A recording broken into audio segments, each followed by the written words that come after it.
We've been enjoying music for the past 20 years. The Long Bay Symphony's been making it happen. Let's talk about their future. Coming up next on Carolina People.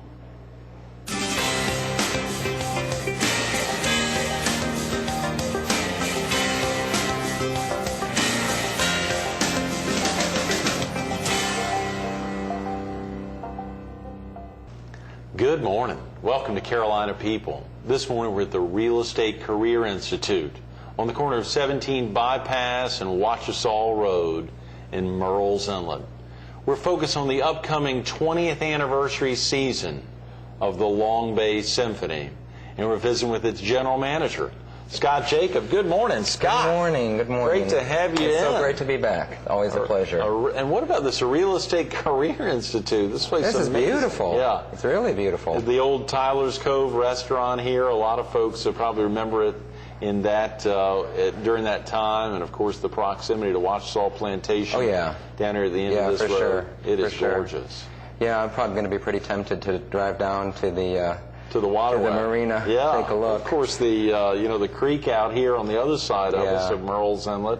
Yeah, it's not far a from the beautiful ocean. spot. Yeah. There are so many areas around here that I can't get over the beauty. It's a wonderful place to live. Right down the street is the largest outdoor sculpture garden in the world. That's right. In the world, That's Brook Green right, Gardens. Brook Green Of course, Gardens. Huntington Beach State Park. And Huntington Beach State Park, beautiful historic towns like Conway and Georgetown. Yeah. And exciting places like Myrtle Beach and all the other things that are growing up around. I've lived here for about 5 years now. Is it 5 years now? It's been about Scott? 5 years. You came down and right after arriving, I think, joined the Long Bay Symphony. That's Is right. that right? That's right, yeah. And I moved here from Philadelphia. Right, I remember.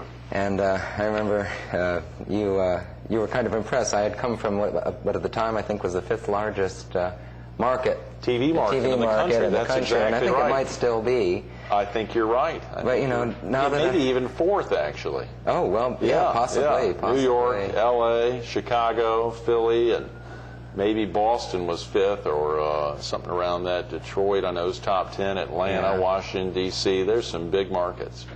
Well, but I'll tell you, since I've moved down here, I'm still getting used to the heat. That's right, yeah. That's my 5 years my later, continual issue.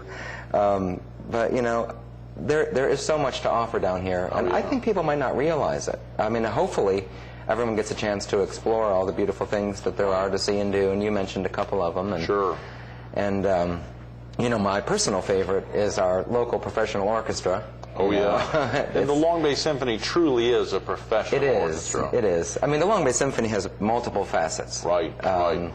But, one of the primary focuses of our mission is providing outstanding performances. Yeah. And most of them occur at the Myrtle Beach High School Music and Arts Center. We love that location. Yeah. I can't tell you how many people probably don't know. I can't tell you how many people don't realize that Sure. right here at the Myrtle Beach High School is one of the most outstanding acoustic auditoriums in the state. Right, right. And a lot of forethought from people 10 years ago or more. Right. They raised a lot of extra money and some good planning, put together an amazing auditorium. Really did it right. Yeah. They didn't spare a dime. And, we've got, this area, a lot of people are moving here, particularly from some northern states, but Sure. we also get a lot of people moving here from places like Atlanta. Right, even southern. And even farther south, from the Gulf Coast and so forth. A lot of people relocating to this great area. And these people are used to historic auditoriums. They're used to, symphonies in big cities that, have been around since the 1890s or earlier or whatever. Sure. We get letters all the time from people that said they were so impressed. They couldn't believe the quality of the symphony performance that they just saw. And it's something that we're very proud of. I personally have to stand in the back of the auditorium each concert to monitor everything, but also because I get so excited. Yeah. I don't want anyone to see me bouncing around in my chair.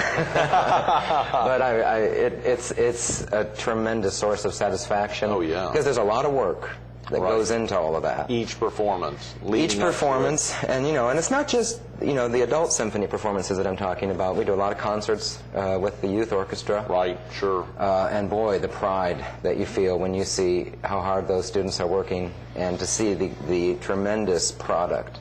Oh, yeah. And gosh, I mean, I could just go on, but as you said, we are celebrating our 20th anniversary. And think about that, Scott. Man, you probably have to pinch yourself, even though you haven't been here 5 years, Yeah. to think about the folks having kicked it off back in '87 and all the effort over the last 19 years, 19 seasons, leading up to this 20th. It's been the community that made it happen. Right. In fact, we still have a couple of board members and very strong supporters who were very involved with getting the symphony founded 20 years ago. That stick out in your mind without... One of our board members, he's now an honorary board member, and a lot of your viewers probably know him. His name is Don Hammaker. Sure, he's a of wonderful, course. God, what a wonderful Don, man. Yeah.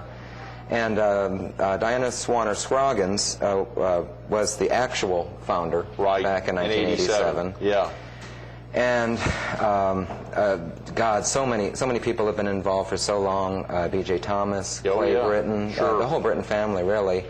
Julia Spadoni, some people from the Vereen family. God, I mean, I hate to start mentioning them because don't want to mention there are so many people. Folks from way back. But it's touching to see how much people have stuck with it, seen it through, year after year, volunteer dedication. Oh yeah, sure.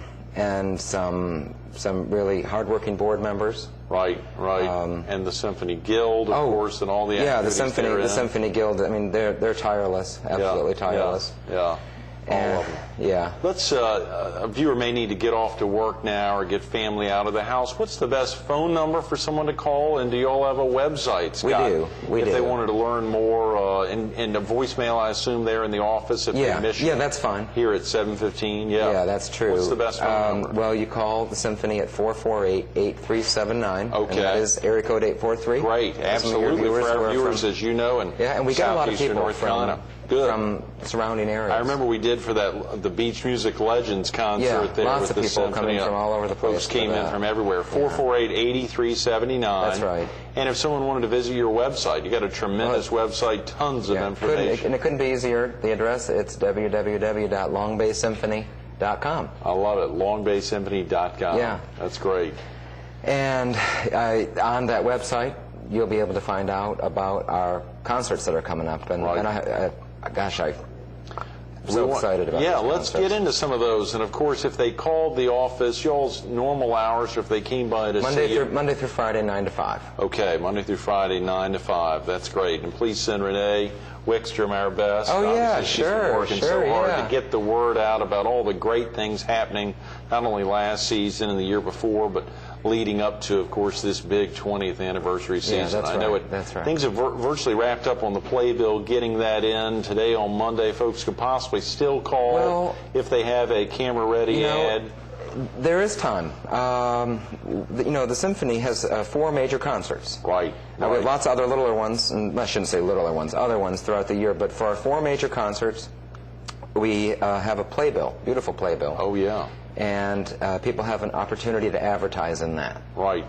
And one of the things that I like about that is that, for one reasonable price, you get an ad in all 4 of them. Oh, yeah. And, the people who support the Symphony, people who come to Symphony concerts, they want to support the people who support the Symphony. Absolutely. I mean, that's just the way it works. Sure. It's a great, great opportunity. God, I'm glad you mentioned that. Yeah. About how many folks come to the concerts each? Well, you've got the 4 big. It's a huge auditorium, and it has just under 2,000 seat capacity. Is that right? And over the last couple of years, our subscription base and the amount of people coming to our concerts has been growing and growing. Dramatically, yeah. And, we've got a goal. We feel really good about it. We want that auditorium full. Every week. Yeah, I mean every performance. concert. Forgive me, that's right. Yeah. I remember, again, I don't want to harp back on that Beach Music Legends concert, but it was full for that, and I'm sure you've had other concerts. We've had a few others as well. Our full. classical concerts are gaining in momentum, too. Sure. Of course, our pops concerts draw a lot. Right. Because we've been getting some really big names. Tremendous names, yeah. In fact, just recently lost one of our favorites. Bill Pinkney was in the first Beach Beach Music concert, and he helped make a very memorable event for the symphony and for this community. He and Maurice Williams, Maurice and Billy Williams Scott, and Billy Scott, Carter all working hard on that.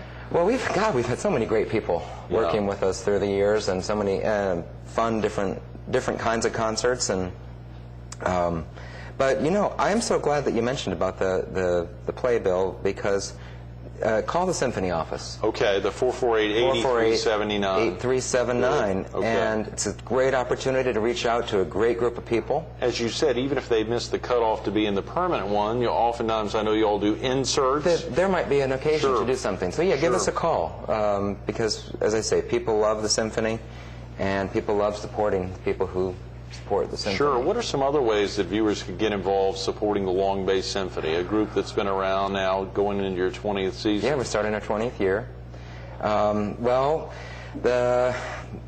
We have fantastic concerts, and I want to encourage everybody to come to a concert. This is, I'm always super proud of all of our concerts. Sure, sure. This year, we're starting off with a tribute to George Gershwin.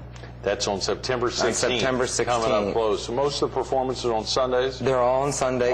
These four ones that we've been talking about, they're on Sundays at 4 o'clock at the Myrtle Beach High School Music and Arts Center. Music and Arts Center, yeah. And, the Gershwin concert we've got, well, first of all of our guest artists this year were specially selected because they sort of stand out as some of the favorites over our history. Right, 19 years. But particularly over recent history. Right. And, but anyway, we're starting off with a Pops concert. Philip Paul will be there. And your viewers know Philip Paul. What an amazing pianist. Out at Coastal He's Carolina. going to be doing Rhapsody in Blue with the orchestra. Great. And also, I got rhythm variations. And, you just can't, George Gershwin. You just can't, that might as well be a part, an American anthem or something. Right, people just love that so much. And Lynn Roberts, who is somebody...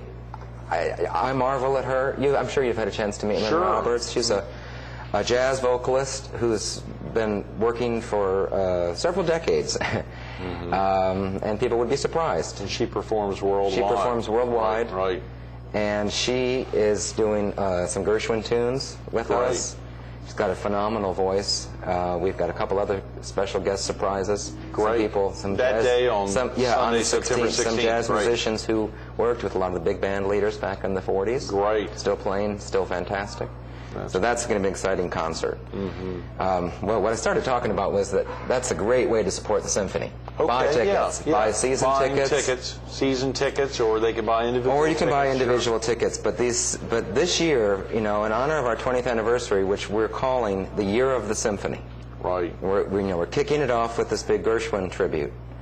But the other concerts, which are October 21st, January 27th, and April 13th. April 13th, yes. And it should be emblazoned in my brain. I'm sure it is. But I want to make sure I'm saying it right. These concerts are all going to feature some of the most phenomenal work created for the symphonic repertoire. Right. And it's big, beautiful, exciting.